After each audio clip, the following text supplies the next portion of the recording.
প্রায় 1.5 ঘন্টার বেশি, 2 ঘন্টার বেশি। লাইন প্রায় ওই আপনার 1 কিলো প্রায়।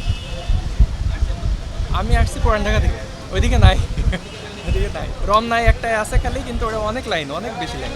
না, এটা তো আসলে এরকম হওয়ার কথা না, বুঝছেন? যেখানে সরকার বলতেছে মজুদ আছে, সেখানে ডিপোতে এই এই যতগুলা বাইক কেউ পাম্পই চিনতো না এতদিন, আর এখন পাম্প খুঁজে খুঁজে বের করা লাগতেছে, অথচ অন্য অন্য জায়গায় বোতলে বোতলে সাজায় রাখতো, নেওয়ার লোক হইতো না। তো এখন এই এই জিনিসগুলো যত দ্রুত স্বাভাবিক করা যায় তত মনে হয়, মানে এই পাম্প নির্ভর হওয়ার পর থেকে এই জ্যামগুলো, জটিলতাগুলো তৈরি হইতেছে। আগে তো খোলা বাজারে বিক্রি হইতো, আগে যে সিস্টেমে চলতো আর কি। হ্যাঁ, আমি জানি না সুবিধা অসুবিধার কথা, কিন্তু আগে যেহেতু খোলা বাজারে চলতো, পাম্প নির্ভর আসলে আমরা বাইকগুলো কখনোই ছিল না। তো এখন এই পাম্প নির্ভর হওয়ার কারণে পুরো পাম্পে ছাড়া কোথাও তেল নাই, সবগুলো পাম্পেও তেল নাই, তো এই কারণে যানজটটা আসলে অনেক বেশি হয়ে গেছে।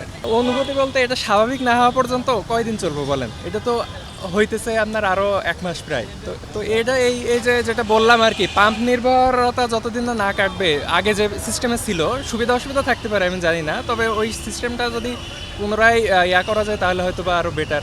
এটা তো হচ্ছে আপনার অলরেডি তদারকির ভেতরে আছে। প্রত্যেকটা ফিউল পাম্পে আপনার মনে হয় একজন করে এজেন্ট নিয়োগ করা হয়েছে সরকারি, যাতে এই ধরনের ধরনের মজুদ, হ্যাঁ হ্যাঁ, মজুদের ব্যবস্থা না হয় আর কি।